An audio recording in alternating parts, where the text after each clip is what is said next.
ఆ తర్వాత అమ్మా నాన్నలు పిచ్చోళ్ళ తయారైపోయారు. వెళ్ళొద్దని, ఇక్కడే ఉండమని. అత్తగారు మామగారు నా భర్త బ్రతిమిలాడినా లేదు మేము బాగానే ఉంటాం, మేము వెళ్తాము అని నేనుండమని చెప్తున్నా కూడా వినకుండా వెళ్ళారు. అయితే నేను శుభకి ఫోన్ చేసి రోజు వెళ్ళి అమ్మా నాన్నని చూసి రమ్మనమని చెప్పాను.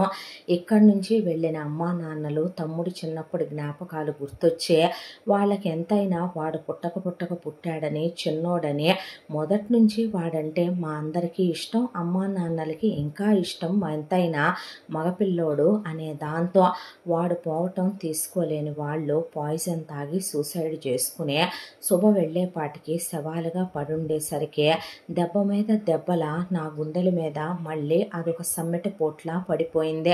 వెళ్ళి పరిగెత్తుకుంటూ మళ్ళీ అమ్మా నాన్నలకి నా భర్తే అల్లుడైన కొడుకై అంత్యక్రియలు జరిపించాడు. తర్వాత ఆ ఇల్లు మూసేసాం, నాన్న బిజినెస్ మూసేసాం.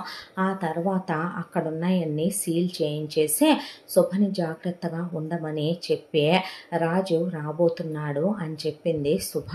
వచ్చిన తర్వాత నేను మాట్లాడతానులే అని శుభతో చెప్పి నేను మా అత్తారింటికి వచ్చేసాను. మా అత్తగారు మామగారు వాళ్ళు నన్ను చాలా ఓదార్చారు. మా తోడు వాళ్ళు బావగారు ఆడపడుచు వాళ్ళు చాలా ధైర్యం చెప్పారు. కానీ వీళ్ళందరూ ఎవరు ఎంత చెప్పినా నా కుటుంబం అంటే నా ప్రాణం. నేను తాపత్రయపడిందే వాళ్ళ కోసం. ఏదో పిట్టలు రాలిపోయినట్టు నా తమ్ముడు తల్లి తండ్రి పోవటం, పక్కింటి వాళ్ళు ఎదురింటి వాళ్ళు పోతేనో, మన సందులో ఎవరైనా పోతేనో మనం అంత తేలిగ్గా తీసుకోలేం. ఏ న్యూస్ పేపర్లోనో న్యూస్ ఛానల్లోనో చూస్తేనే గుండె బరువెక్కిపోద్ది. నా అనేవాళ్ళు నాకెవరూ లేరు, నా పుట్టిల్లే లేకుండా పోయిందనే దుఃఖంతో నేను బాగా డిప్రెషన్లోకి వెళ్ళిపోయిన క్షణం నా భర్త నాకు అమ్మయ్యాడు, నాన్నయ్యాడు, స్నేహితుడయ్యాడు. నన్ను బయటికి తీసుకెళ్ళటం, కూర్చోబెట్టడం, తినిపించటం, నాకు ధైర్యం చెప్పటం, చనిపోయిన వాళ్ళు ఎక్కడికి పోరు, మళ్ళీ తిప్పి నా తమ్ముడు నాకే పుడతాడని, మా నాన్న నాకే పుడతాడని, మా అమ్మ మళ్ళీ ఏదో ఒక రూపంలో వచ్చి నన్ను చేరుకుంటుందని, ఇలా నాకు ధైర్యం చెప్తూ నన్ను విదేశాలకి తీసుకెళ్ళి కాస్త మనసు తేలిగ్గుంటుందని అటట్టు తిప్పుకొచ్చే అప్పుడప్పుడే నన్ను నార్మల్ చేస్తూ ఉన్న తరుణంలో రోజులు నేను గడిచిపోయిన గతాన్నే అలా మర్చిపోతూ మామూలు మనిషిని అవ్వాలి. ఇక దేవుడు నా అనే వాళ్ళని తన దగ్గరికి తీసుకెళ్ళిపోయాడు. ఇప్పుడు నాకంటూ ఈ ప్రపంచంలో ఈ భూమి మీద ఉంది నా భర్తే అనే నిర్ణయం తీసుకొని రోజులు ఇలా గడిచిపోతున్నాయి అని అక్కడ వరకు అలా రాసిన తర్వాత మధ్యలో ఒక పేజు గ్యాప్ వచ్చింది. ఆ తర్వాత పేజ్ తిప్పింది జాబిలే. తిప్పితే మళ్ళీ అక్కడ జానకి హ్యాండ్ రైటింగ్తో డైరీ మొదలైంది. ఇది నేను ఎవరికీ చెప్పుకోలేని నా జీవితంలో జరిగిన చీకటి కోణం, చీకటి నిజం. ఇది నేను ఎప్పటికీ ఎవరికి చెప్పుకోలేను.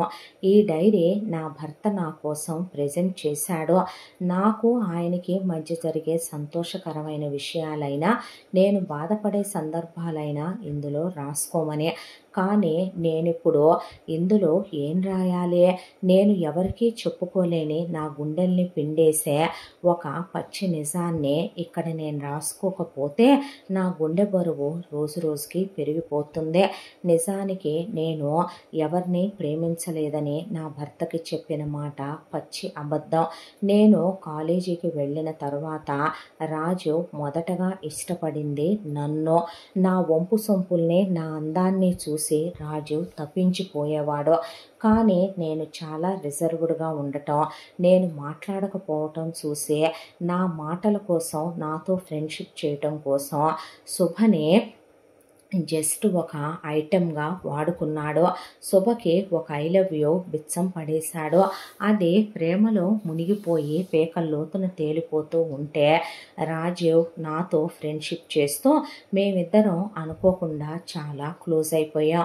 ఆ క్లోజ్నెస్ ఒకసారి శుభ వాళ్ళ అమ్మా నాన్నలతో కలిసి వాళ్ళ సొంత ఊరు వెళ్ళిందే. వెళుతూ వెళుతూ వాళ్ళ ఇంటి తాళాలు నాకిచ్చి వెళ్ళిందే. ఇక ఏదైనా అవసరం అయితే కనుక కరెంటు బిల్లులు లాంటివి వస్తే కొంచెం తీసుకొని ఉంచవే అమ్మా అని చెప్పి ఊరెళ్ళిందే.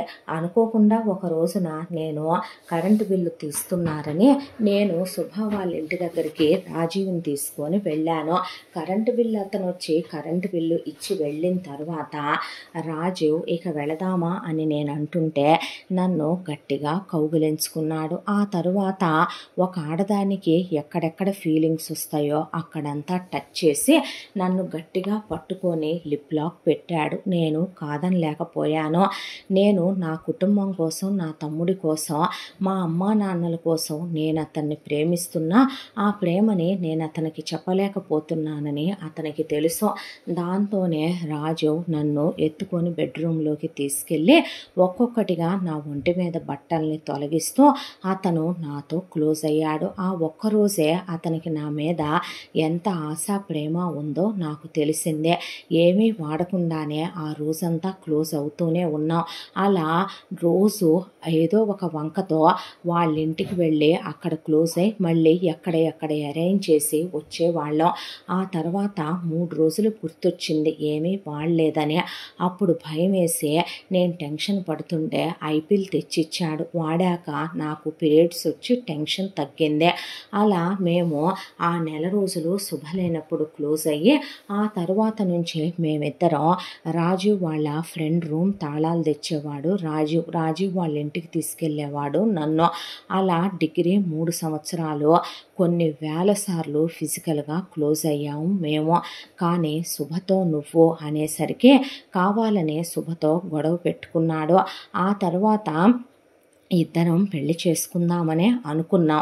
అయితే ఈలోపు ఉద్యోగాలకు వెళ్ళటం, ఎక్కడా ఉద్యోగాలు సెట్ అవ్వకపోవటం, మరొక వైపున నన్ను పీజీ చేయమన్నాడు. నా సిచ్యువేషను నా ఫ్యామిలీని ఆదుకోవాల్సిన పరిస్థితి నా మీద ఉండటం వల్ల నాకు రాజీవ్కి డిస్టర్బెన్సెస్ వచ్చినాయి. నేను పద్దాకా రాజీవ్ రమ్మంటాం, ఇద్దరం క్లోజ్ అవుదాం అంటాం.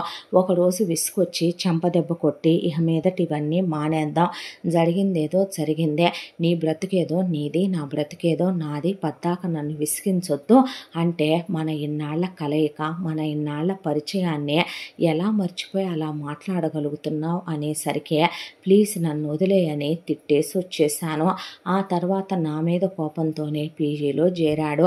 ఈలోపు ఇక్కడ మేము ఒకవైపున ఉద్యోగాల వల్ల కావట్లేదని మేము రెస్టారెంట్ పెట్టుకోవటం, ఆ తర్వాత అది సక్సెస్ అవ్వటం, ఈలోపు నా కోసం నన్ను బాగా చూసుకోవాలని కేవలం నా కోసమే నన్ను ఎలాగైనా మహారాణిలా చూసుకొని పెళ్లి కొప్పించాలనే దాంతోనే రాజు ముందు తను వెళితే తర్వాత మా తమ్ముడిని కూడా తీసుకెళ్ళి చదివించుకోవచ్చని అబ్రాడ్ ఎంఎస్ చేయడానికి వెళ్ళాడు. వెళ్ళేటప్పుడు కూడా నాకు రాత్రంతా మెసేజ్లు పెడుతున్నా నేను చూసి రిప్లై ఇవ్వట్లేదని, నువ్వు చూసినా చాలే నాకు అని వెళ్ళిపోయాడు. ఆ తరువాత అనుకోకుండా నా జీవితంలోకి ఊహించని కలలా వచ్చాడు మురళి. వచ్చిన తర్వాత మురళికి ఆ విషయం చెప్పాలా వద్దా అని మురళి ప్రేమిస్తున్నాను అన్నప్పుడు కూడా నేను రాజీవ్ నా మనసులో ఉన్నాడు కాబట్టి నో అనే అన్నాను. వెళ్ళిన మురళి వాళ్ళ ఫ్యామిలీని తీసుకొస్తాడని అనుకోలేదు. మా అమ్మ నాన్న మురళిని వాళ్ళ ఫ్యామిలీని ఇష్టపడ్డారు. దానికి తోడు మరొక విధంగా ఆలోచిస్తే రాజీవ్ వాళ్ళకన్నా మురళి వాళ్ళు బాగా డబ్బున్న వాళ్ళు, సెటిల్డ్ ఫ్యామిలీ. ఇక నా ఫ్యామిలీని మొత్తం మురళి ఆదుకుంటాడనే నమ్మకం ఉండి 6 నెలలు ఆలోచించాను. అటా ఇటా ఎటు అనేదే. మురళి ప్రేమలో రాజీవ్ని పూర్తిగా మర్చిపోయాను. ఆ తర్వాత మురళితో ఎంగేజ్మెంటు, శుభకి రెస్టారెంట్ అప్పచెప్పటం, మురళి నా ఫ్యామిలీని సెటిల్ చేయటం, నేను మురళిని పెళ్లి చేసుకోవటం. ఆ తర్వాత 2 సంవత్సరాల కాలం ఎలా గడిచిపోయిందో కూడా తెలియకుండా నా జీవితంలో నా గతం నాకు గుర్తురానంత హ్యాపీగా మురళి చూసుకుంటూ, మురళి ఫ్యామిలీ నన్ను గుండెల్లో పెట్టుకొని కోడలుగా కాదు కూతురుగా నన్ను చాలా ప్రేమగా చూసుకోవటంతో ప్రపంచాన్నే మర్చిపోయి ఊహల్లో తేలియాడిపోయింది నా మనసు. ఆ తరువాత సడన్గా తమ్ముడికి యాక్సిడెంటు, తమ్ముడు పోవటం, ఒక గాయం, అది దాంట్లో నుంచి బయటకు వచ్చి కోలుకునేలోపు అమ్మా నాన్నలు పోవటం. ఆ తర్వాత నా భర్త నన్ను మామూలు మనిషిని చేయటానికి తపస్సే చేశాడు. వాళ్ళ ఫ్యామిలీ నాకు చాలా సపోర్ట్గా నిలబడింది. ఆ తర్వాత రోజులు గడిచిపోతూ ఇక ఈ మధ్యనే మళ్ళీ తిరిగి రాజు అబ్రాడ్ నుంచి ఇలా జరిగిందని తెలుసుకొని ఇండియాకు వచ్చాడు. ఇండియాకు వచ్చిన తర్వాత అనుకోకుండా నన్ను పలకరిద్దామని, ఓదార్పు చెప్దామని, మా వాళ్ళు పోయారని సంతాపం తెలుపుదామని నా ఫోన్ నెంబర్ కనుక్కొని మరి నాకు ఫోన్ చేశాడు. చాలా రోజుల తర్వాత రాజీవ్ గొంతు విన్న నేను తప్పించిపోయాను. నా శరీరంలోని నరాలు మేమిద్దరం కలిసిన క్షణాలు గుర్తొచ్చే మళ్ళీ ఆ తీపి మధుర స్మృతుల్ని శృతి చేయటం మొదలుపెట్టిందే. నా గుండె తెలియకుండానే లయ తప్పటం మొదలైందే. రాజు నన్ను చూడాలన్నాడు. వెళ్ళాను. అనుకోకుండా గట్టిగా కౌగిలించుకొని హోటల్ రూమ్లో ఒక 5-6 సార్లు ఇద్దరం క్లోజ్ అయ్యాం. ఆ తర్వాత రోజు ఏదో పని మీద బయటకు వెళుతున్నానని చెప్పి నా మొగుడు ఫ్రీక్వెంట్గా క్యాంపులకు వెళుతూ ఉంటాడు మురళి. కాబట్టి వెళ్ళి రోజు కలిసి వచ్చేదాన్ని ఫిజికల్గా నేను రాజీవ్తో. అలా రాజీవ్తో కలుస్తూ ఉన్న నాకు నేను చేసే తప్పనిపించే మంగళసూత్రం నల్లబూసలు తీసి కాలిమెట్లు పక్కన పడేసేదాన్ని. ఆ తర్వాత పెట్టుకొని ఫ్రెష్ అయ్యి వచ్చిన రాత్రి మళ్ళీ నా మొగుడు నా ఒంటి మీద చెయ్యేస్తే ఎందుకో ఎలర్జీగా జుగుప్సగా అనిపించి అతనిలో నాకు రాజీవే కనపడేవాడు. పైగా ఎంతైనా ఇతను డాక్టర్ కాబట్టి నాతో రాజీవ్ అంత క్లోజ్గా టైం స్పెండ్ చేయలేడు. పైగా చాలా రెస్పాన్సిబుల్ డాక్టరు. కోపం ఎక్కువ మురళీకే. పద్దాక పేషెంట్లు అంటాడు, ప్రాణాలు అంటాడు, హాస్పిటల్ అంటాడు. ఇంట్లో పెళ్ళాం ఉందని పెళ్ళానికి కోరికలు ఉంటాయి అనేది పక్కన పెట్టి ఎప్పుడు పడితే అప్పుడు ఒక ప్రాణం పొయ్యాలి, ప్రాణం కాపాడాలి, ప్రాణం చాలా విలువైంది అని పరిగెడుతూ ఉంటాడు హాస్పిటల్కి. దాంతో మా ఇద్దరి మధ్య లోన్లీనెస్ గ్యాప్ పెరగటం మొదలైందే. నాకు మురళి నచ్చట్లేదు. మురళి నన్ను ఏదో అవాయిడ్ చేస్తున్న ఫీల్ వచ్చింది. అదే టైంలో మా ఇద్దరి మనసులు బాగా క్లోజ్ అయ్యి ఒక రోజున రాజీవ్నే నా నుండి దూరం పెడదామనే దాంతో శుభని పెళ్లి చేసుకోవచ్చుగా, నీకోసం ఎదురు చూస్తోంది అన్న. నేను అలా చచ్చినా పెళ్లి చేసుకోలేను, నా వల్ల కాదు, ఈ శరీరం నీది, దీని మీద ఉన్న ప్రతి గుర్తు ప్రతి జ్ఞాపకం మన ఇద్దరం కలిసిన కలయికకి గుర్తు అనే నా నోరు తన పెదవులతో మూసేశాడు. ఆ తర్వాత ఆలోచించాను, నిర్ణయించుకున్నాను. అసలు వీళ్ళింట్లో ఉండాలనిపించలేదు. ముందు మురళిని చూస్తే చిరాగ్గా అసహ్యంగా అనిపించడం మొదలైందే. దాంతోనే ఇక వెళ్ళిపోవాలని నిర్ణయించుకున్నాను. అందుకే ఇంట్లో ఉన్న కొన్ని నగలు తీసేసుకుంటున్నాను. మురళితో కలిసి జీవించటం ఇక నా వల్ల కాని పని కాబట్టే రాజీవ్తో అబ్రాడ్ వెళ్ళిపోవాలనుకుంటున్నాను అని. ఆ తర్వాత ఈరోజే నేను రాజీవ్ కలిసి వెళ్ళిపోవటానికి అన్నీ ప్లాన్ చేసుకున్నాం. అన్నీ సర్దుకొని బయలుదేరి వెళ్ళిపోతున్నాను అని ఆ డైరీలో రాసుండి అందులోనే ఒక లెటర్ కూడా పెట్టుంది. ఆ డైరీలో ఆ లెటరు తీసి చదవటం మొదలుపెట్టింది జాబిలే. మురళి, నేను నీ జీవితంలోకి అనుకోకుండా వచ్చిన ఒక కథ లాంటి కలనే. నువ్వు నన్ను గతం అనుకొని మర్చిపో. నేను రాజీవ్ని కాలేజ్ డేస్ నుంచి ప్రేమించాను. మేమిద్దరం ఫిజికల్గా కలిసాము. నిజం చెప్పాలంటే నేను నిన్ను ఇష్టపడి పెళ్లి చేసుకోలేదు. నా కుటుంబం కోసం చేసుకున్నాను. ఇప్పుడు ఆ కుటుంబమే నాకు లేకుండా పోయిందే. రాజీవ్ నా కోసం తిరిగి వచ్చాడు. అతను శుభని చేసుకోలేని అంటున్నాడు. శుభ లైఫ్కి వాళ్ళ ఇంటి రెస్పాన్సిబిలిటీసు ముఖ్యం అనుకుంటుంది శుభ. శుభకి ఎవడైనా పర్లా, వాడు మగాడైతే మొగుడు అనుకొని అడ్జస్ట్ అయిపోయే తత్వం శుభదే. కాబట్టి దాని చెల్లెళ్ళు తమ్ముళ్ళ లైఫ్లు సెటిల్ చేసిన దాకా అదేటు పెళ్లి చేసుకోదు. ఇప్పుడు రాజు దాని ఒంటి మీద చెయ్యలేనని చెప్పాడు. మళ్ళీ తిరిగి వచ్చాక నేను అతనితో క్లోజ్ అయ్యాను. నువ్వు కాన్ఫరెన్స్లని, పేషెంట్లని, హాస్పిటల్ అని నన్ను అవాయిడ్ చేస్తున్నావు. నీ కంప్లీట్ లవ్ ఎప్పుడూ నాది కాదు. నీ ఫస్ట్ వైఫ్ నీ వృత్తి, నీ సెకండ్ వైఫ్ నీ నీ హాస్పిటల్, నేను 3వ స్థానంలో ఉండాలనుకోను. అదే రాజీవ్ విషయంలో అయితే అతని ఫస్ట్ ప్రయారిటీ నేను, అతని గుండెల్లో మొదటి స్థానం నాది. నా కోసం, నాతో స్నేహం చేయటం కోసం, పరిచయం పెంచుకోవటం కోసం నా స్నేహితురాలనే ఒక పావుగా వాడి ఐ లవ్ యూ చెప్పి నా క్లోజ్ అయిన వాడెక్కడ ప్రేమిస్తున్నాను అని పెళ్లి చేసుకొని ఆ తర్వాత ఏదో మనదైపోయింది కదా అని టేక్ ఇట్ ఈజీ అని నన్ను పక్కన పెట్టేసి నువ్వు నీ వృత్తి, నీ అంబిషన్, నీ గోల్స్ అని మునిగిపోయావు. అందుకే వాటి మీదే పూర్తి కాన్సన్ట్రేషన్ పెట్టు. నీకు నచ్చి నువ్వు మెచ్చే అమ్మాయిలు, డబ్బున్న వాళ్ళు చాలామంది నీకు దొరుకుతారు. ఏ అమ్మా నాన్నల కోసం, తమ్ముడు కోసం నేను చేసుకున్నానో వాళ్ళే లేరు. ఇంకా నాకు నీతో ఉండాలని, లైఫ్ కంటిన్యూ చేయాలని లేదు. గుడ్ బై మురళి, వెళ్ళిపోతున్నాను నేను ప్రేమించిన రాజీవ్తో అని రాసి కింద సంతకం చేసి ఉంది. జాబిల్లి ఆ లెటరు లాస్ట్ వరకు చదువుతూ ఉంటే జాబిల్లి భుజం మీద ఒక చెయ్యి పడింది. జల్లుమనేసరికి గుండె వెనక్కి తిరిగి అలా చూస్తే వెనకాలే నుంచొని ఉంది నాగేంద్ర. ఏంటమ్మా, ఏం చేస్తున్నావు ఇక్కడ నువ్వు, ఏం జరుగుతుంది అంటే, ఏమీ లేదు మేడం, మీరు ఆవిడ లేదు అని చెప్పారు, చనిపోయారేమోనని. అసలు ఏం జరిగిందా అని చెప్పకపోవటం ఎందుకు, క్యూరియాసిటీ, ఎంతూజియాజం, దాంతోనే ఆవిడ డైరీ దొరికింది, తీసి చదువుదాం కదా అని చదువుతూ ఉండగా తను లేదని చెప్పాను, చనిపోయిందని చెప్పలేదమ్మా. ప్రేమించిన నా కొడుకు గుండెల్లో మంటలు రేపి మమ్మల్ని అందరినీ కాలదన్నుకొని ఒక కులతల, పతితల, వేశ్యల అది అందరినీ మోసం చేసి దాని ప్రియుడితో లేచిపోయిందే. నా కొడుకుని పిచ్చోడిని చేసేసింది. వాడు మేము ఎంత చెప్పినా వాడు ఆ ఉత్తరం నమ్మట్లేదు, ఆ డైరీలో అది రాసింది నమ్మట్లేదు, పోయిన నగలు చూసి నమ్మట్లేదు.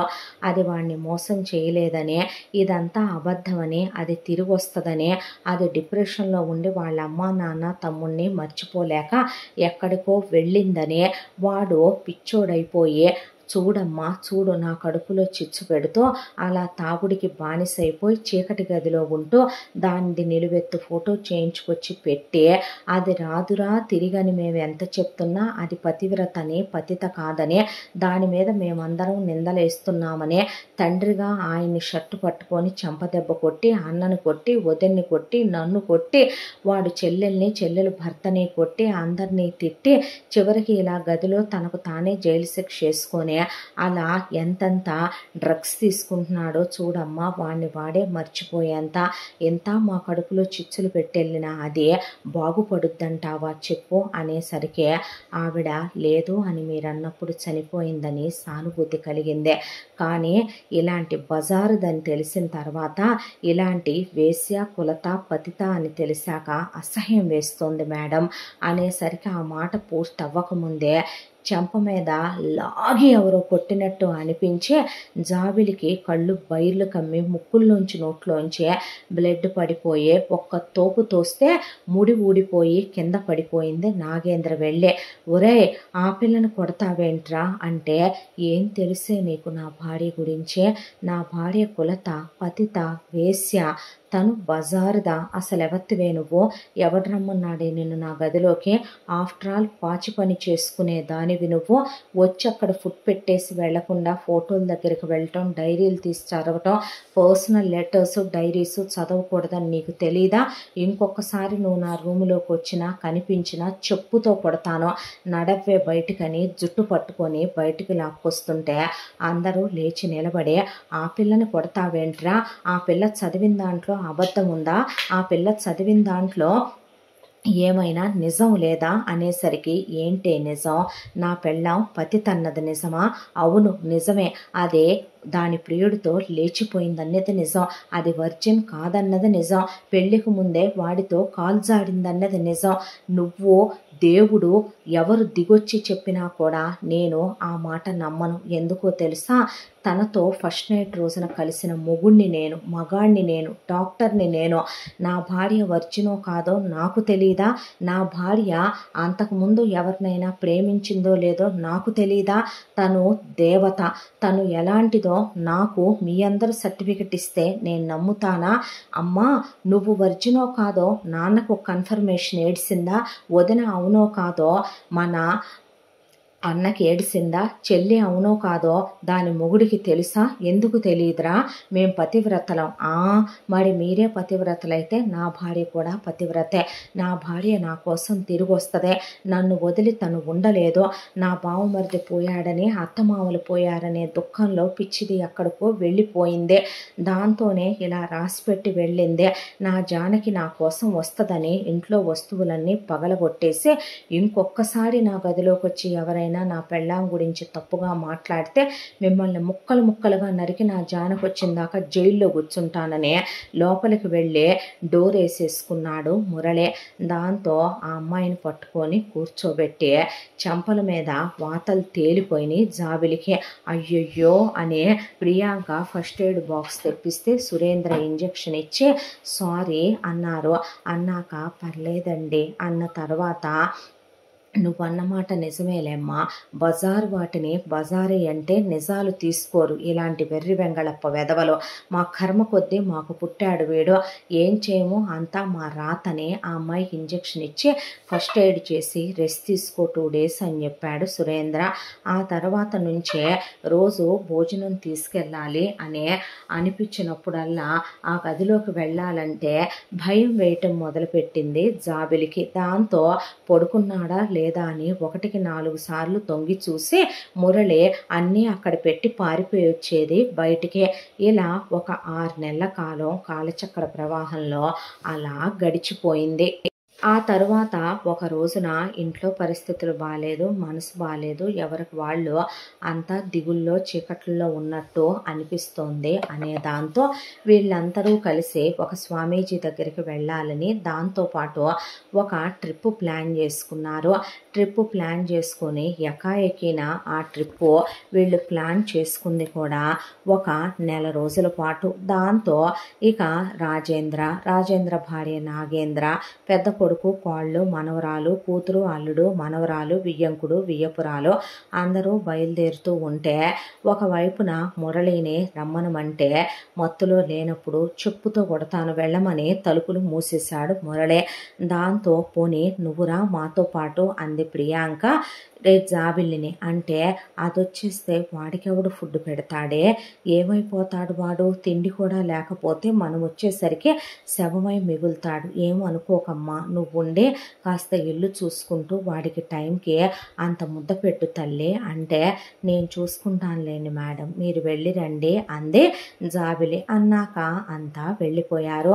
వెళ్ళిపోయి ఆ తర్వాత వాళ్ళు రోజు ఫోనులు చేస్తూ అలా వాళ్ళు వెళ్ళి 27 రోజుల కాలం అలా గడిచిపోయింది. ఇంకో 3 రోజుల్లో తిరిగి రాబోతున్నాం అని చెప్పారు. రోజు జాబిల్లే ఆ గదిలోకి వెళ్ళి ఫుడ్ పెట్టి వస్తూ ఉండేది. అలాగే ఆ రోజున కూడా వెళ్ళింది.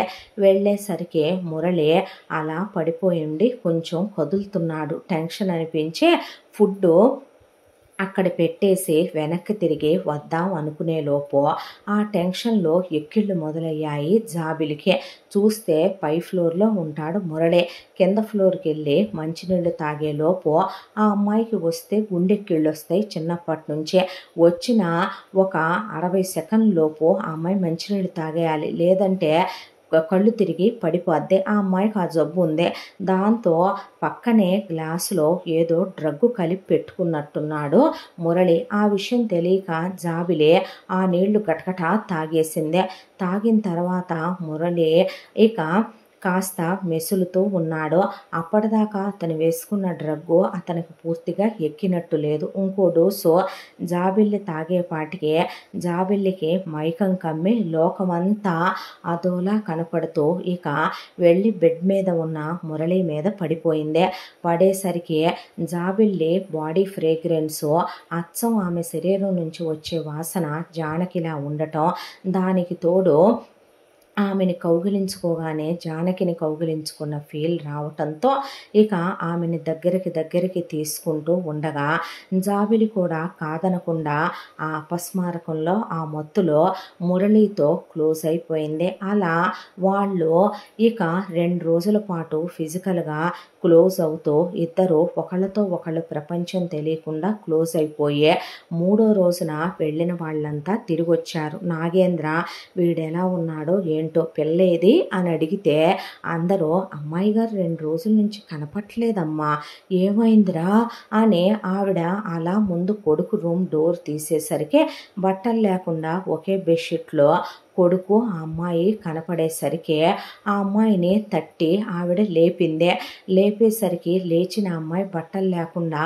అలా ఉండేసరికి ఆవిడ తిరిగి ముందు బట్టలు కట్టుకోమ్మా అనేసరికి బట్టలు కట్టుకొని ఏమైంది అని అడిగితే ఆ గ్లాసులో వాటర్ తాగాను, ఎక్కిళ్ళైనాయి అని, తర్వాత కళ్ళు తిరిగి పడిపోయాను అని జరిగిందంతా గుర్తొచ్చి తప్పు జరిగిపోయింది మేడం మా ఇద్దరి మధ్య అనేసరికి ఇక కొడుకును పట్టుకొని చటా 2 తీసింది నాగేంద్ర.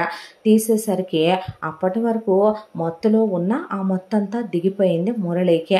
దిగిపోయి లేచి గబగబా బట్టలు వేసుకున్న తర్వాత ఏంట్రా ఈ అవతారం, ఏం జరిగిందో తెలుసా నీకు అంటే ఏమైంది, ఆ అమ్మాయితో నువ్వు ఫిజికల్గా క్లోజ్ అయ్యి ఆ అమ్మాయి జీవితాన్ని నాశనం చేసావురా దరిద్రుడా అనేపాటికి నెవర్ ఎవర్ నేను అస్సలు ఒప్పుకోను, నా జానకిని తప్ప నేనెవరిని ముట్టుకోను, నా జానకిని తప్ప నేనెంత అన్కాన్షియస్లో ఉన్నా సరే నేనెవరిని తాకను, అసలు ఇదే దీన్ని నా జానకిని ఇది బజార్ది గిజార్ది అంటే దీన్ని నేను ముట్టుకున్నానా, దీన్ని అసలు నా గదిలోకి రావద్దన్నానుగా, ఎవడు రమ్మనమన్నాడు, డబ్బుల కోసం వేస్తున్నావా ఈ డ్రామా, ఎంత కావాలో కనుక్కొని ఇచ్చి పంపించేసేయండి, ఎక్స్ట్రాలు చేశారంటే ఒక్కొక్కళ్ళకి మొహం పగిలిపోద్ది అనేసరికి నువ్వు నిజంగానే ఈ గ్లాస్లో డ్రగ్ కలుపుకున్నావురా, దట్టు అదే ఎంతో తెలుసా, నువ్వు అన్కాన్షియస్ అయిపోయేంత కలుపుకున్నావు, ఆ అమ్మాయికి ఏం తెలుసు, తెలియక తాగేసి ఆ అమ్మాయి అబద్ధాలు చెప్పటం ఏంటి, నువ్వు ఫిజికల్గా క్లోజ్ అయ్యావని నీ బాడీ తెలియట్లేదా నీకు,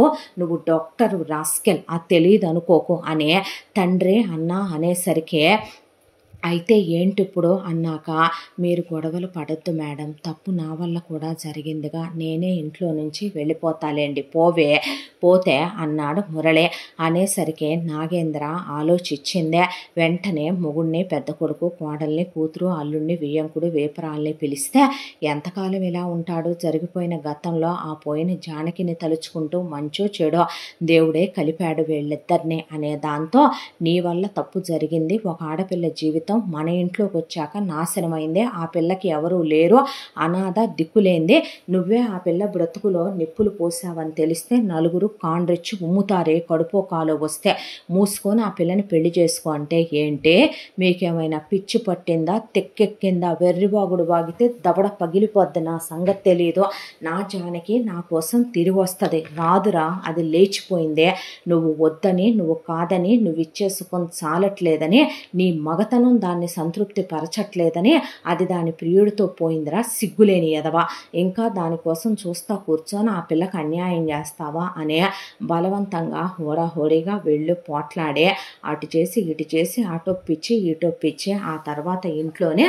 దేవుడి మందిరం దగ్గరికి తీసుకెళ్ళి ఆ అమ్మాయి మెళ్ళో ఇక అప్పటికప్పుడు తాళి తెప్పించి నువ్వు చేసిన తప్పుకి ఇదే శిక్షనే తాళి కట్టించేశారు జాబిలికి. కట్టించిన తర్వాత జాబిలిని నువ్వు ఎందుకు నా జీవితంలోకి వచ్చావో, ఎందుకు నా గదిలోకి వచ్చావో, ఈ ఇంట్లోకి నువ్వు ఎందుకు పని మనిషిగా వచ్చావో, నువ్వెందుకు నా భార్య ఫోటో దగ్గరకు వచ్చావో, ఎందుకు డైరీ చదివావో, వీళ్ళు లేనప్పుడు వచ్చే నువ్వు ఎందుకు నా దుప్పట్లో దూరి నువ్వు ఎందుకు కాల్ జారావో, ఇవన్నీ తీసి పక్కన పెడితే నువ్వు తాళి కట్టించుకుంటే నా పెళ్ళాని అయిపోతాను అనుకుంటున్నావా, వీళ్ళ కోడలివి మాత్రమే అవుతావే అని ఆ అమ్మాయి నోరు గట్టిగా తెరిసి ఆ అమ్మాయికి నోట్లో బిళ్ళలు పోసి, ఇప్పుడు దీనికి ఏ కడుపు రాదులే, దీనికి నేను పిల్లల్ని కనాలని అనుకోవటం లేదులే, బతికున్నంతకాలం నీకు డబ్బు, నగలు, చీరలు, హోదా కావాలి, అవి వెళ్ళిస్తారు అనుభవించు, రేపు నేను ఉన్నా పోయినా నా వాటా ఆస్తి పడేస్తారు,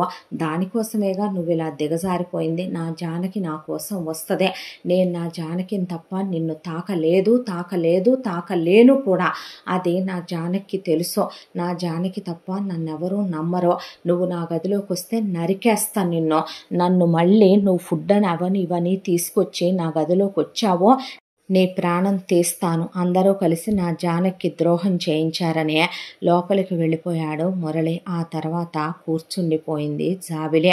జాబిల్లిని లేపి, నన్ను అత్తయ్య అని పిలువమ్మా, మేడం అని కాదు, నన్ను మామగారు అని పిలువు తల్లే, వాడే మారుతాడు. ఎలాంటి కొమ్ములు తిరిగిన మగాడైనా ఈరోజు మేమేమన్నామా, వాణ్ణి నీ మీద చెయ్యి నువ్వేమని అడిగావా?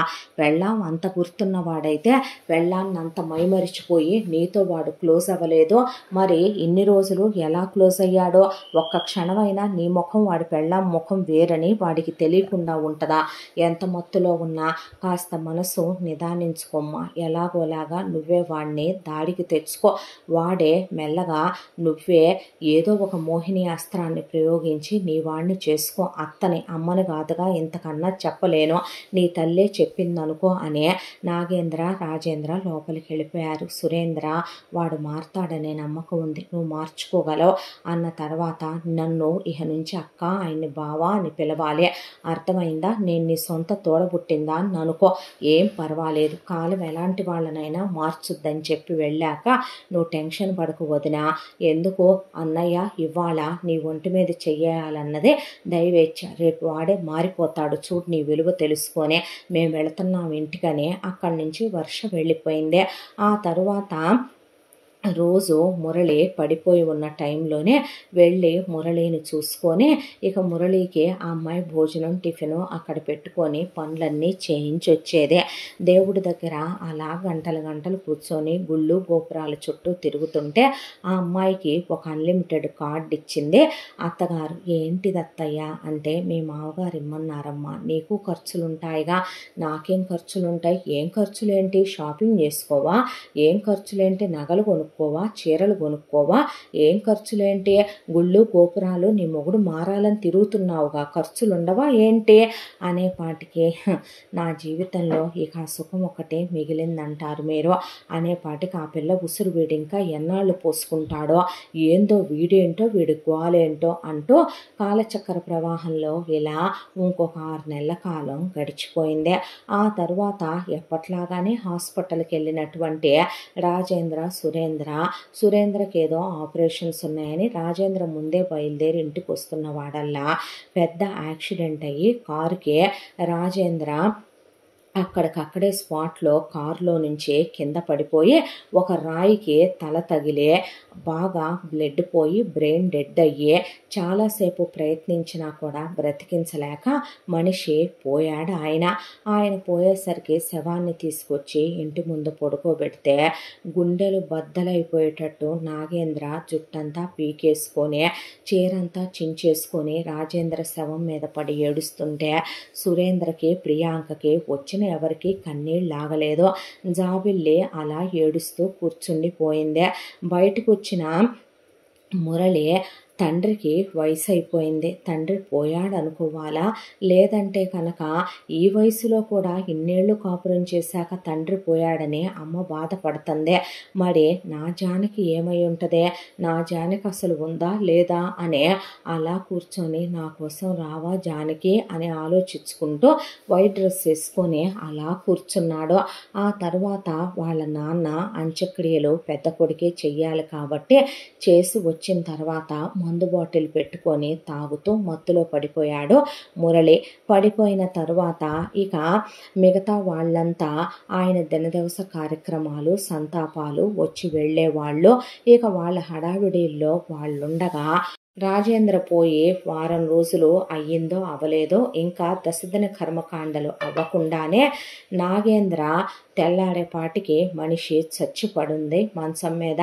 ఏంటా అని వీళ్ళు పరిగెత్తుకుంటూ మురళి, సురేంద్ర, కూతురు అందరూ లోపలికి వెళ్ళి చూసేసరికి ఆయన లేని జీవితం నేను బ్రతకలేను, మాది అన్యోన్య దాంపత్యం, ఆయన నేను అరేంజ్డ్ మ్యారేజ్ అయినా ఏ ప్రేమ పెళ్ళిళ్ళకి తక్కువ కానంత ప్రాణానికి ప్రాణంలా ఒకళ్ళనొకళ్ళం విడిచి ఉండలేనంతగా ప్రేమించుకున్నాం, ఆయన లేని ఈ జీవితాన్ని నేను ఊహించుకోలేను అనే నేనే నా ప్రాణం తీసుకుంటున్నాను, నా చావుకి ఎవరు కారణం కాదు అని సూసైడ్ లెటర్ రాసుండి ఆవిడ తాగిన పాయిజన్ పక్కనే పడేసింది.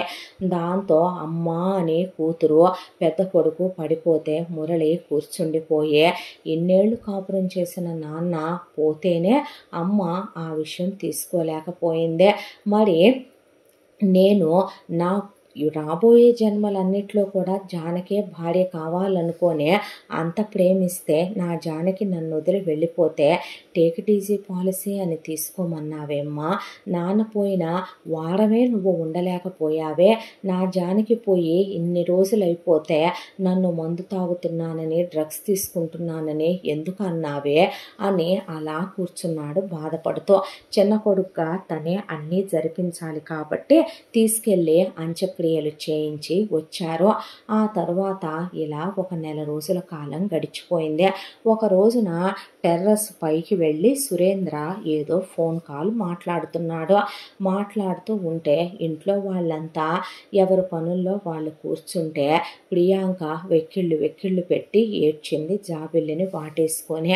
ఏంటక్కా నువ్వు అంటే, అత్తలా చూడలేదమ్మా, అమ్మలా చూసింది నిన్నైనా నన్నైనా.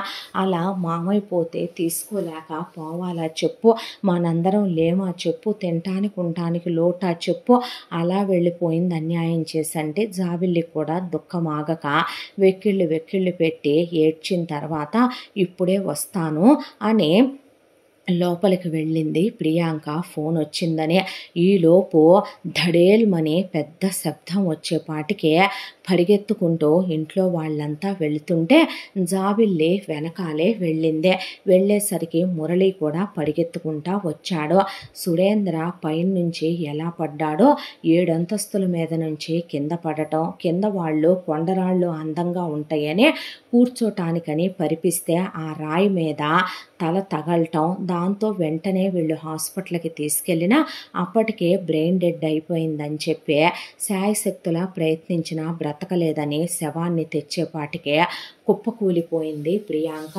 నా భార్య లేని జీవితం నాకొద్దు, నేను పోవాలని కోరుకుంటే దేవుడు నన్ను బ్రతికించే, వీళ్ళకి బ్రతికే అర్హత ఉంటే నాన్న ముసలోడు తీసేయ్, అమ్మ నాన్న లేకుండా ఉండలేనని పోయిందే, ఇప్పుడు వీడిపోవటం ఏంటి దేవుడా, ఈ చావులేంటనే మురళి అలా కూర్చుండిపోయాడు.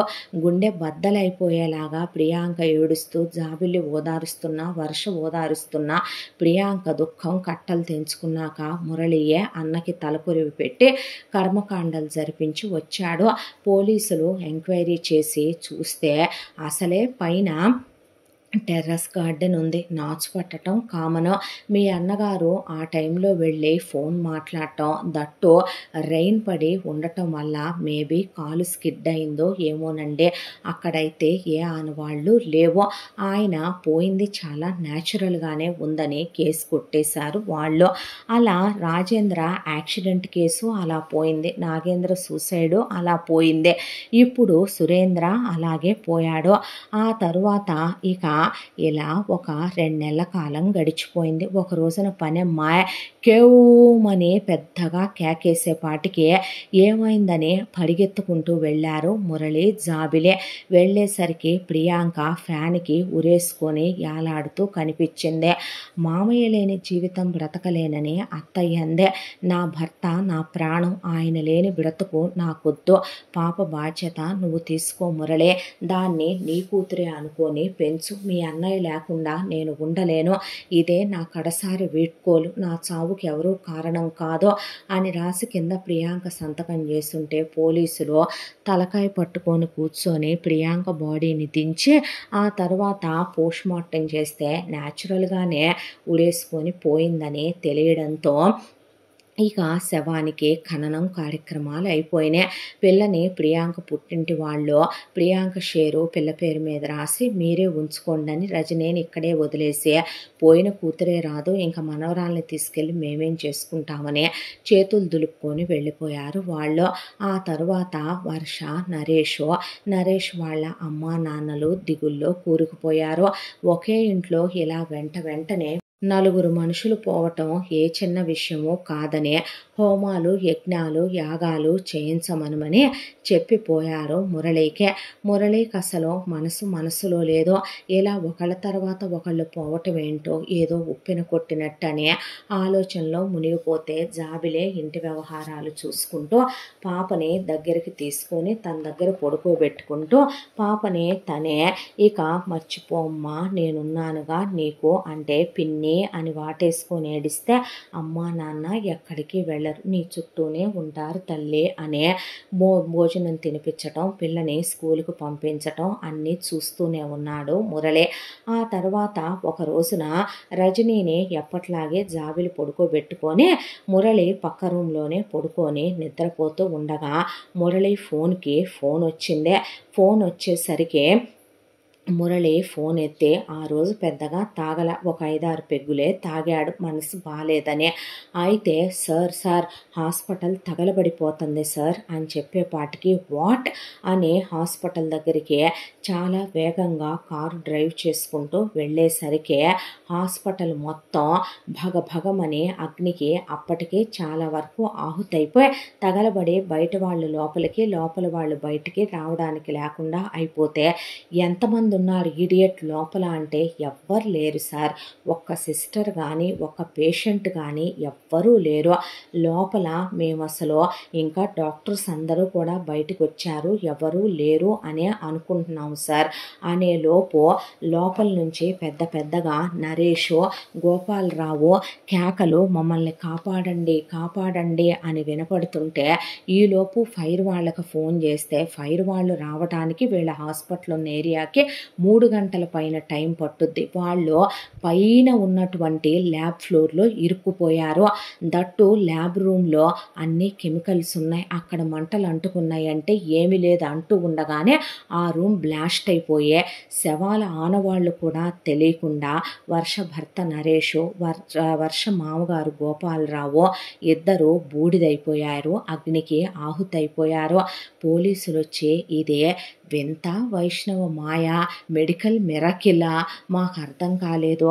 హాస్పిటల్లో ఉన్న నర్సులు కంపౌండర్లు చివరికి వార్డ్ బాయ్స్ ఆయమ్మలు పేషెంట్లు అందరూ సేఫ్గా బయటకు వచ్చారు. వీళ్ళిద్దరూ ఆ పైన ల్యాబ్కి ఎందుకు వెళ్ళారు అసలు అని అర్థం కాక ఫైర్ యాక్సిడెంట్ అనే కేసు క్లోజ్ చేసేసారు. శవాలు కూడా దొరకలేదు, ఆనవాళ్ళు కూడా లేవు. ఫోటోలు పెట్టి అంత్యక్రియలు జరిపించేసినట్టు పిండాలు పెట్టించేసి వదిలేశారు. ఇక ఆ తర్వాత వర్ష కుప్పలు తెప్పలుగా గుండె పగిలిపోయేటట్టుగా కన్నీళ్లు ధారలుగా ప్రవహిస్తూ ఏడుస్తూ అత్త మీద కోడల మీద అత్త పడిపోయే వెక్కిళ్ళు పెట్టి ఏడుస్తూ ఉండగా ఈ సావులేంది ఈ గోలేంది ఈ నరకమేంటి నాయనా అనే ఒకటే ఏడుపులు గోల దుఃఖం మిగిలింది వాళ్ళకే. వచ్చి ఇక్కడే ఉండమన్నాడు మురళి వర్షనే. వాళ్ళ అత్తగారిని పాపక్రియని తీసుకొని వద్దన్నయ్యా నేను అత్తయ్యని పాపని తీసుకొని అబ్రాడ్ వెళ్ళిపోతాను, మాకు అక్కడ ఎటు ప్రాపర్టీస్ ఉన్నాయి, నేను అత్తయ్య పాప అక్కడే ఉంటామన్నయ్య. ఇక్కడ ఉండి పోయిన అమ్మ నాన్న అన్న వదిన ఆయన మామగారు జ్ఞాపకాలతో మేము ఉండలేము. ఏ క్షణం ఎవరికి ఏమవుద్దా అనే టెన్షన్తో గుండాగి చచ్చిపోతున్నామన్నయ్య అంటే వెళ్తాములే బాబు అని చెప్పింది భువనేశ్వరి. ఆ తర్వాత వీళ్ళు ఒకవైపున వీసాలు ఆ పనులన్నిట్లో ఉండి వీళ్ళు మిగతా వర్క్స్ అన్నీ చూసుకుంటూ ఇక్కడ ప్రాపర్టీస్ అన్నీ కూడా బేరం పెట్టి సేల్ చేసుకుందాం అనుకుంటూ ఉండగా ఒకరోజు సడన్గా ఇక చెల్లెల దగ్గర నుంచి ఫోన్ వచ్చింది. వాళ్ళ అత్తగారు ఈ వాష్రూమ్ కని వెళ్ళి గేజరు స్విచ్ ఆన్ చేసుకొని షాక్ కొట్టి అక్కడికక్కడే మనిషి చచ్చి పడుంది బాత్రూంలో అనే. దాంతో పరిగెత్తుకుంటూ వెళ్ళేసరికి ఆవిడకి అప్పటికే ప్రాణం పోయి చాలాసేపు అయిందే. తీసుకెళ్ళి ఆవిడ అంత్యక్రియలు ఖననం పూర్తి చేసి వచ్చారు. ఇదంతా ఏంటో పిచ్చెక్కిపోతుంది ఒకవైపున డాక్టర్లకే. మళ్ళీ అంతా టెస్టులు చేయించి చూసినా ఏమీ లేదు. స్విచ్ మీద ఆవిడ వేలు ముద్రలే ఉన్నాయి. ఆవిడే లోపలికి వెళ్ళి స్విచ్ ఆన్ చేసుకుంది. ఆవిడే చనిపోయి లాక్ చేసిన బాత్రూంలో లోపల పడుంది అనే దాంతో వాళ్ళు కేసు క్లోజ్ చేసుకోవటం తప్ప వాళ్ళకేమీ మిగల్లేదు. ఆ తర్వాత నేను వెంటనే వెళ్ళిపోతానన్నయ్య, ఇంకొక 4-5 రోజులకు మించి నేను ఇక్కడ ఉండాలనుకోవట్లేదు అని కరెక్ట్గా 5వ రోజున చెల్లెలు కూతురు ఒక్కటే ఇంట్లో ఉందని, చెల్లెలు కనపట్టలేదని పనివాళ్ళు ఫోన్ చేశారు. వెంటనే ఇక్కడి నుంచి జాబిలి రజనీని తీసుకొని మురళి వీళ్ళిద్దరిని వెంట పెట్టుకొని అక్కడికి వెళ్ళేసరికి ఇల్లంతా వెతికారు. మొత్తం ఎక్కడెక్కడ ఫ్రెండ్స్కి కాల్ చేసి అంతా ఎతికాక పోలీస్ కుక్కల్ని తెచ్చామంటే ఆ పోలీస్ కుక్కలు అలా అలా తీసుకెళ్ళి ఇంటి బ్యాక్ యార్డ్లో ఎప్పటిదో పాడుపడిపోయిన బావి ఉంది వర్ష వాళ్ళ అత్తగారి ఇంట్లో. ఆ బావి దగ్గర దాకా తీసుకెళ్ళి చూపించాక అక్కడికి రెస్క్యూ టీముని దించితే ఆ బావి లోపల ఉబ్బిపోయి వర్ష శవం దొరికింది.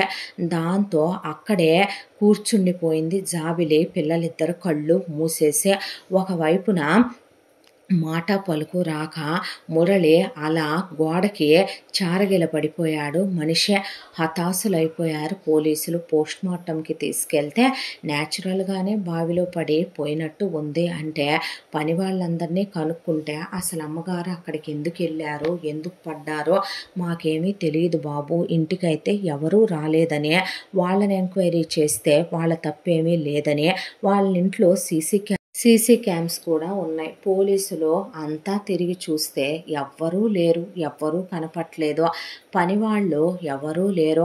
అసలు వర్ష ఆ బ్యాక్ యార్డ్కి వెళ్ళినట్టే ఆ సీసీ కెమెరాల్లో రికార్డ్ అవ్వలేదు. వాళ్ళకి పిచ్చెక్కి జుట్టు పీకేసుకొని ఆ కేసుని వాళ్ళు ఎలా ముందుకు తీసుకెళ్లాలో అర్థం కాక ఎంక్వైరీ చేస్తామని రాసుకుని వదిలేశారు కేసు.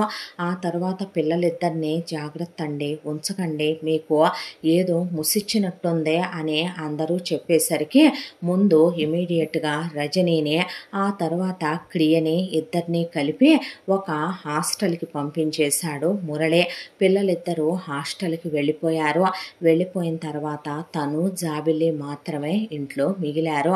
మిగిలిన తర్వాత ఒక రోజున మురళికి మనసేమీ పని చేయలేదు. జాబిల్లిని ఇక్కడ ఉంచకూడదు, జాబిల్లి డబ్బు కోసమే తన జీవితంలోకి వచ్చింది, జాబిల్లికి ఎంతో కొంత డబ్బులు ఇచ్చే ముందు ఏదో ఒక ఫారిన్ కంట్రీకి వెళ్ళిపోయి సెటిల్ అయిపోమనమని చెప్పాలి అని అలా జానకి ఫోటో దగ్గరికి వెళ్ళాడు. జానకి, నువ్వు వెళ్ళిన తర్వాత నేను పిచ్చోడిని అయిపోయాను, చచ్చిపోవాలనుకున్నాను, నేను వయసు కుర్రాడిని, అందరికన్నా చిన్నోడిని, నాకు చావు రావలసింది పోయి నాన్న ముసలోడు యాక్సిడెంట్లో పోయాడు, నాన్న పోయాడనే దిగుల్లో నుంచి బయటికి రాలేక అంత ధైర్యవంతురాలైన అమ్మ సూసైడ్ చేసుకోవటం, అన్నయ్య పైన నుంచి కింద పడి అలా చనిపోవటం, ఆ తర్వాత వదిన చనిపోవటం సూసైడ్ చేసుకొని, ఆ తర్వాత ఫైర్ యాక్సిడెంట్ అయ్యి బావ వాళ్ళ నాన్న పోవటం, వాళ్ళమ్మ ఎలక్ట్రిక్ షాక్ కొట్టి గేజర్ షాకు బాత్రూంలో పోవటం, వర్ష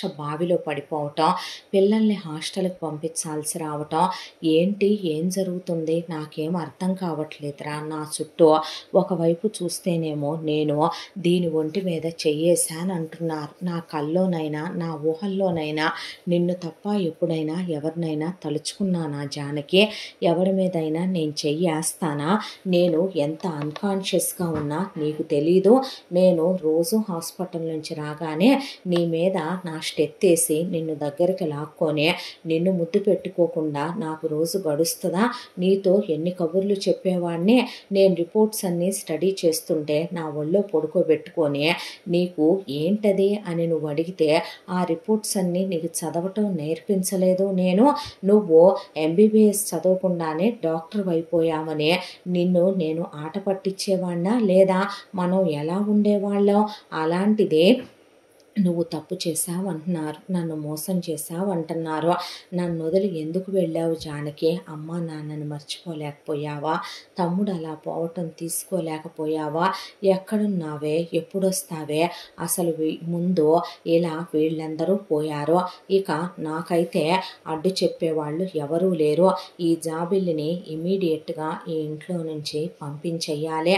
ఆ అమ్మాయి లైఫ్కి ఎంత అమౌంట్ అడుగుద్దో అంతా ఇచ్చి పంపించేస్తాను అన్నయ్య పాప, చెల్లి పాప సేఫ్గానే ఉంటారు హాస్టల్లో. వాళ్ళు చదువుకున్నాక వాళ్ళ ప్రాపర్టీ షేరు వాళ్ళకిచ్చి అబ్రాడ్ పంపిస్తా. నువ్వు వచ్చేసరికి నేను నీ కోసం ఎదురు చూస్తూ ఇదే ఇంట్లో ప్రాణాలతో బతికే ఉండాలి కదూ జానకి. అవునరా, నీ డైరీ ఏది? మనిద్దరి గురించి నువ్వు రాసిన డైరీ. నాకు మన జ్ఞాపకాలన్నీ మళ్ళీ ఒకసారి రివైజ్ చేసుకోవాలని ఉందే, అన్నీ ఒకసారి చదువుకోవాలని ఉందని డైరీ కోసమని వెతికాడు పిచ్చోళ్ళలాగా. ఎక్కడ జానకి డైరీ కనపడలా. జాబిల్లికి డైరీలు తీసి చదివే అలవాటు, ఉత్తరాలు తీసి చదివే అలవాటు ఉంది కాబట్టి ఇదేమైనా తీర్చచ్చిందా కొట్టేసిందా అనే జాబిల్లి గదిలోకి వెళితే జాబిల్లి అలా పడుకోనుందే. పడుకోనుండేసరికి ఏమైంది ఇది, కొంపతీసి ఇది కూడా పోయిందా అని చేయి పట్టుకొని చూశాడు. నాడి కొట్టుకుంటుంది. కాకపోతే ఒక మనిషి ఇలా నిద్రపోతాడా అపస్మారక స్థితిలోకి వెళ్ళినట్టు అని చెంపలు కొడితే ఆ అమ్మాయి లేవట్లేదు, ఒళ్ళు తెలియకుండా పడుకోనుంది. చూస్తే పక్కనే ఒక టాబ్లెట్స్ బాటిల్ ఉంది. చేతిలోకి తీసుకొని చూస్తే అవి ఒక మనిషికి విపరీతమైనటువంటి స్ట్రెస్, విపరీతమైనటువంటి యాంగ్జైటీ, విపరీతమైనటువంటి టెన్షను ఉంటే వాటికి వాడేటటువంటి మాత్రలు.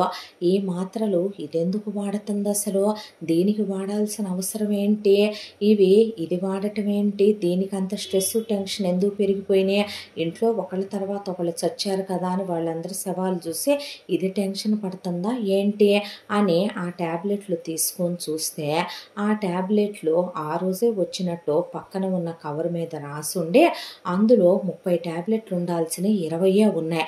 10 మింగేసిందా ఇదే అని ఆ అమ్మాయి చెంపలు కొట్టి అది ఒకటేసుకుంటేనే ఒక రోజంతా లేవడు మనిషి, అలాంటిది అంత హెవీ డోస్ ఎలా వేసుకుంది అని చెప్పి ఆ అమ్మాయికి ముందు వెంటనే సెలైన్ పెట్టాలి అని చెప్పి సెలైన్లో కొన్ని ఇంజెక్షన్లు కలిపి సెలైన్ పెట్టాడు. పెట్టిన తర్వాత నా జానకి డైరీ ఏమైంది, ఇదే కొట్టేసి ఉంటుందని ఆ డైరీని వార్డ్రోబ్ అంతా వెతుకుతుంటే ఆ అమ్మాయి బట్టల కింద దొరికింది డైరీ. అనుకున్నా నువ్వే తీసావని అని డైరీ అలా చేత్తో పట్టుకుంటే డైరీ మధ్యలో పెన్ను పెట్టి ఉందే. పెన్ను పెట్టి ఉంటే ఆ పెన్ను పెట్టున్న ప్లేసే కదా ఓపెన్ చేస్తాం ఎవరైనా. ఓపెన్ చేసి ఉంటే అక్కడి నుంచి డైరీ మళ్ళీ జానకి చేతిరాతతో తిరిగి రాసినట్టుగా ఆ డైరీలో మళ్ళీ పేపర్స్ ఫిల్ అయి కనపడ్డాయి. ఆ పెన్ను పెట్టున్న ముందు పేజీలు చూస్తే వాటిల్లో తను వెనక్కెళ్ళి మళ్ళీ చూడటం మొదలుపెట్టాడు. అలా కూర్చున్నాడు మురళి మంచం మీద. కూర్చొని పేపర్లన్నీ తిరగేస్తూ ఉంటే మా తమ్ముడు చనిపోయిన తర్వాత నన్ను మామూలు మనిషిని చేయటానికి మురళి చాలా ప్రయత్నిస్తున్నాడు. ఇప్పుడిప్పుడే అన్నీ మర్చిపోయి నా భర్తే నా సర్వస్వం అని, నా భర్త కోసమైనా నేను గుండె దిటవు చేసుకొని బ్రతకాలని నిర్ణయించుకొని మెల్లమెల్లగా పాత జ్ఞాపకాలు మర్చిపోతూ రోజులు ఇలా గడుస్తున్నాయి అన్నదాకా రాసిన డైరీ వరకు బాగానే ఉన్నాయి పేపర్లో. ఆ తర్వాత నుంచే నా జీవితంలో ఒక చీకటి జరిగినటువంటి తప్పు అది ఇది అని రాసున్న పేజీలన్నీ స్ట్రైక్ ఆఫ్ చేసి పెన్నుతో ఎవరో బరికెలుగా గీసేసి గీతలు గీసినట్టు కన్నీటి చుక్కలు పడ్డట్టు ఆ కన్నీటి చారికలతో జెల్ పెన్తో రాసిన అక్షరాలు చెదిరిపోయి అక్కడి నుంచి మిగతా పేపర్లన్నీ కూడాను జానకి నేను వెళ్ళిపోతున్నాను అని రాసిందాకా ఆ లెటర్లో కూడా మొత్తం అన్ని స్ట్రైక్ ఆఫ్ చేసేసి ఉన్నాయి. ఆ లెటర్ పక్కన పెట్టి పెన్ను పెట్టిన దగ్గర నుంచే మళ్ళీ చదవటం మొదలుపెట్టాడు. ఇది నేను రాస్తున్నాను అంటే రాయాల్సిన రోజు మళ్ళీ వచ్చిందే. రాయాల్సిన రోజు ఇలా వస్తుందని నేను ఎప్పుడూ అనుకోలేదు. ఈ బుక్ నా చేతికి వచ్చిన రోజున కూడా దీనిలో నేను అందమైన జ్ఞాపకాలే నింపాలి అనుకున్నాను. కానీ ఇందులో నేను ఇలాంటి విషయాలు నింపాల్సి వస్తుందని నేను ఈ డైరీ తీసుకొని చదివిన రోజున అనుకోలేదు అని అక్కడి నుంచి ఆ డైరీ కంటిన్యూషన్గా చదవటం మొదలుపెట్టాడు కూర్చొని మురళి. నేను ఈ ఇంట్లోకి రావాలంటే ఏం చెయ్యాలి అని నేను ఎంతో ఆలోచించిన తర్వాత ఈ ఇంట్లో సూపర్వైజర్గా పనిచేసే అమ్మాయిని నేనే డబ్బులు ఇచ్చి కొన్నాను. కొని ఈ ఇంట్లోకి వచ్చాను. ఈ ఇంట్లోకి వచ్చిన తర్వాత పై గదిలోకి వెళ్ళొద్దన్నారు. కానీ పై గదిలోకి నేను వెళ్ళటం అవసరం. పై గదిలో ఉన్న వ్యక్తిని నేను చూడటం అవసరం. పై గదిలో ఉన్న వ్యక్తి గురించి నేను తెలుసుకోవటం అవసరం. కాబట్టే అతని గది ముందు ఉన్నటువంటి రంగాని డబ్బులు ఇచ్చుకొని నేనే దుబాయ్కి పంపించేశాను. ఆ తర్వాత భోజనం పెట్టే వంకతో పై గదిలోకి ప్రవేశించాను. ఆ తర్వాత అక్కడ ఉన్న ఫోటో చూశాను, అతన్ని చూశాను. ఆ తర్వాత నేను అక్కడ నాకు దొరికిన ఈ డైరీని నేను చదివాను. అందులో ఉన్న ఉత్తరాన్ని చదివాను. ఆ తరువాత నేను బజారు మనిషిని, కులతని, పతితని నేను అలా జానకిని తిట్టాను. తిట్టేసరికి అతను నన్ను కొట్టాడు. కొట్టిన తర్వాత వాళ్ళ ఇంట్లో వాళ్ళు సారీ చెప్పారు నాకు. ఆ తర్వాత కొన్ని రోజులు గడిచిపోయాయి. గడిచిపోయాక అనుకోని ఒక సందర్భంలో అతను నేను శారీరకంగా కలవటం జరిగింది. అలా కలిసిన తరువాత వాళ్ళింట్లో వాళ్ళంతా అతని చేత నాకు తాళి కట్టించారు. మనసుకు దగ్గర కాలేని భార్యగా శాశ్వతంగా ఉండిపోమ్మని నాకు శిక్ష విధించేశాడు. అతనికేమి తెలుసు నేను వచ్చిన పని, నాకు జరగాల్సిన పని ఇదేనని. నేను ఒక పని మనిషిగా చేయలేని పని ఇంటి కోడలిగా అయితేనే నేను పూర్తి చేయటానికి వీలుంటుందని. ఆ విషయం తెలియక పిచ్చోడు నా నోట్లో ఎక్కడ నేను గర్భవతినవుతానోనని పిల్స్ పోసి పోయాడు. నవ్వొచ్చింది నాకు. ఆ తర్వాత నేను అనుకున్న ప్లాన్ ప్రకారం నేను ఈ ఇంట్లో ఎందుకు ప్రవేశించానో దాని ప్రకారమే నేను 6 నెలల పాటు ఆలోచించుకొని స్కెచ్ గీసుకున్నాను. చాలా డబ్బులు ఖర్చు పెట్టాల్సి వచ్చింది. ఒక కిల్లర్ని మాట్లాడుకున్నాను. వాడికి డబ్బులు పడేశాను. రాజేంద్ర హాస్పిటల్ నుంచి వచ్చేటప్పుడు యాక్సిడెంట్ చేయించాను. ఆ తర్వాత వాడిని కారులో నుంచి బయటకు లాగిచ్చే వాడు బ్రెయిన్ డెడ్ అయ్యేంత వరకు కూడా వాడి తల ఐరన్ రాడ్తో పగలగొట్టమని చెప్పాను.